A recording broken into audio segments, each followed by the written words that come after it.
I feel so messed up, like there's nothing I can do right. Hurts so bad to see this. I brought myself back from a place so bad it hurts to even think about. I need my addictions to feel alive, just to even want to live through this day. I lived my days on Mr. Frost. I wanted it all. I wanted it all.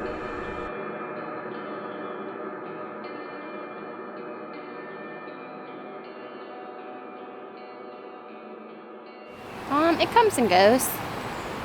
Sometimes I completely forget about him. And then like I'll see a picture and I'll remember, or like I'll see like a guitar or something that reminds me of him. Just say it. Well, alive, he was in my house, up on the stairs, and he was looking down at me and he said he didn't feel good. Yeah. That's the last time I saw him. When he was on, what is it called? Like a cart thing, I guess, what they do autopsies on. If I could say one more thing to him, and only one more thing to him, I think it would be that I love him. Do I think my brother was murdered? Maybe about like 70% out of 100, I think he was murdered. There's just a lot of things that make me feel that he didn't commit suicide. So my dad thinks that a guy named Jamie, which was sort of one of my brother's meth friends, Jamie was there that day, and my dad and I heard him say, "I'll see you later tonight." And I do remember that, even though I was about 13. And so my dad thinks that Jamie came back and murdered my brother. Yeah, I think I know who it is. And he had, the reason I do think it was most probably an accident was that particular person, the next day, well, that evening and all the next day, he was at our house and he was not stopped, crying and crying. They didn't, when somebody dies in most cities in the United States, whatever, when there's a body or whatever, they tie the rope around it and the family has to leave until, they do an investigation. They didn't do that. They took a couple pictures and, took his body, and then it was like, nothing happened. They lost the pictures when Jade wanted to do a project for Mayor Baldwin.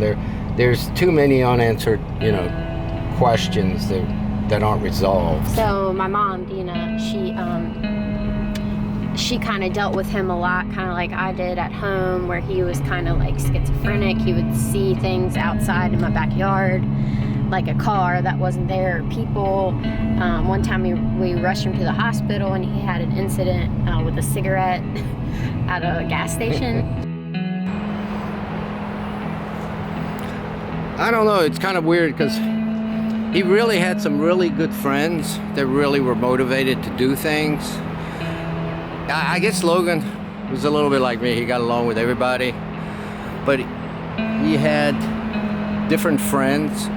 Some of them were like from a different spectrum of, either, not to judge anybody, but he had people, did a lot of drugs. Then he had people that were who didn't do any drugs, and I don't know if that was good for him or whatever before the pre-19 years old, or who's to say?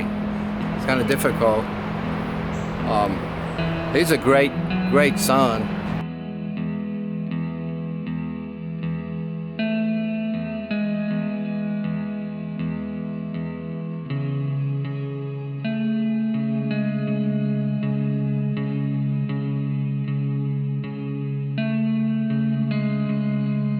Do you know that it takes a lot of takes sometimes? This is good. Yeah, we can do whatever you want. Okay. No, I'm just telling you that it's like filming a movie. You can do it like 50 times before you. This looks great. What happened to Logan the night we came back from the theater? Yeah, we came back from the theater. It was Jay, Dina, and Corey and I, and we came back into the house, and the house was dark. So I yelled out, Logan, the house was completely dark. There was no light on. We had to turn on the light. So I yelled out, Logan, and nobody answered. And I was like, every time I went to see a movie, I kind of share with Logan about the movie. Well, I went up this spiral stairway, and that's when I yelled out Logan. So I thought he wasn't there, and then I turned on the light, and it was like a horror movie. It was probably the worst horror movie anybody could see. I'll go into details later on, but he was dead, and I could see the rifle, in between his knees, and it was a horrible sight. So I freaked, and I screamed a bunch of stuff I can't remember now. I think maybe Jake can remember, or Corey.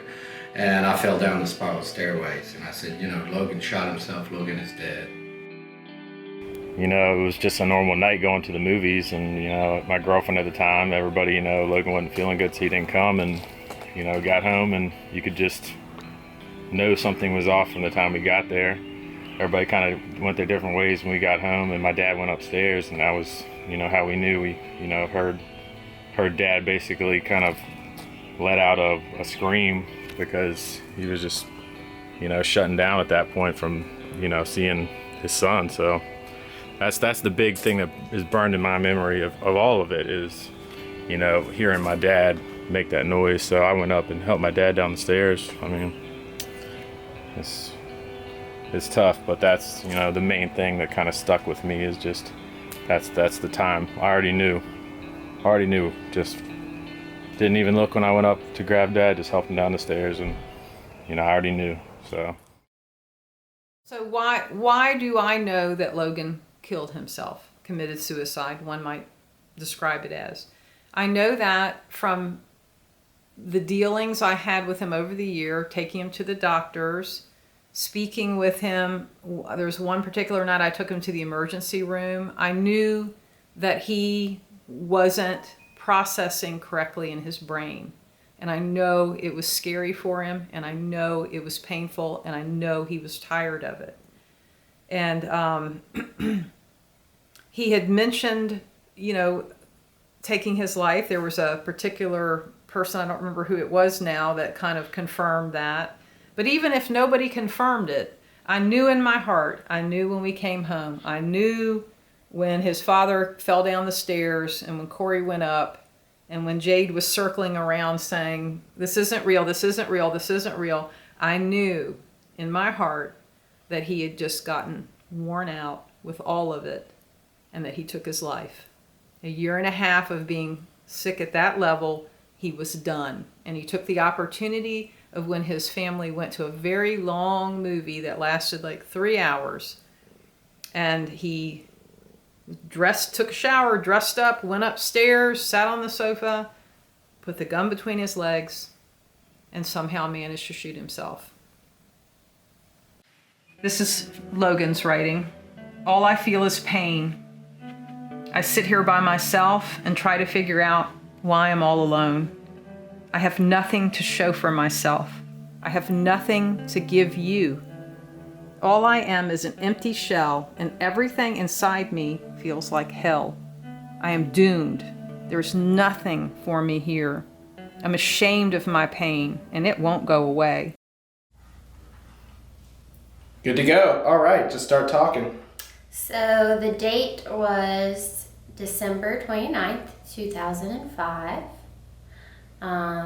That day, I recall being at my martial arts class. We did Taekwondo as a family. Corey and I took my dad out front to sit on our little stoop, our outside stoop, and I remember him saying he wanted to die. We have this spiral staircase in my house, And I remember looking up and they're both like, aren't you gonna come to the movie? He was like, I don't feel good. That's just the last thing I heard him say. But like halfway through, I got this crazy toothache in the back of my bottom jaw. So that's pretty much what I focused on, you know, the whole ride home. But I remember pulling up to 1617 Ohio Street, back in Waynesboro we were, and I remember walking up to my door, and I don't recall it being locked. I remember just going straight in and the lights being dark, and I ran straight to my bathroom to brush my teeth, just to try to help my toothache. And I remember looking in the mirror, brushing my teeth, and then all of a sudden I heard this horrible fucking scream.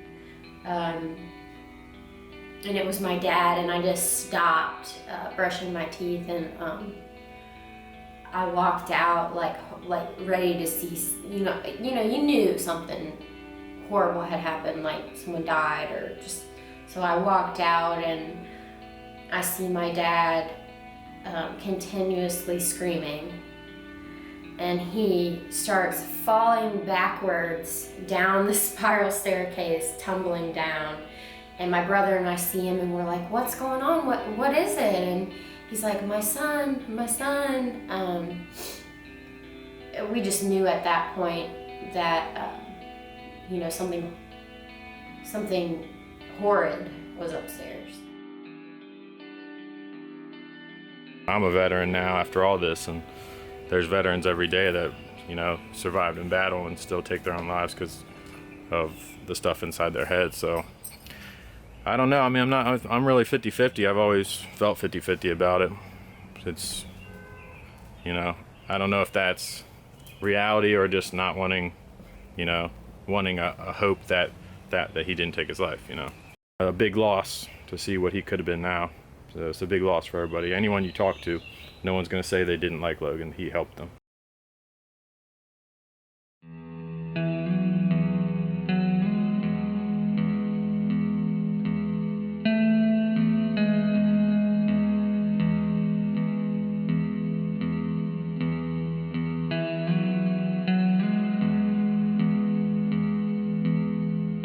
Again, I think that goes along with being gangster. Like, you see that when you look back, like the one hand in the pants, and we don't.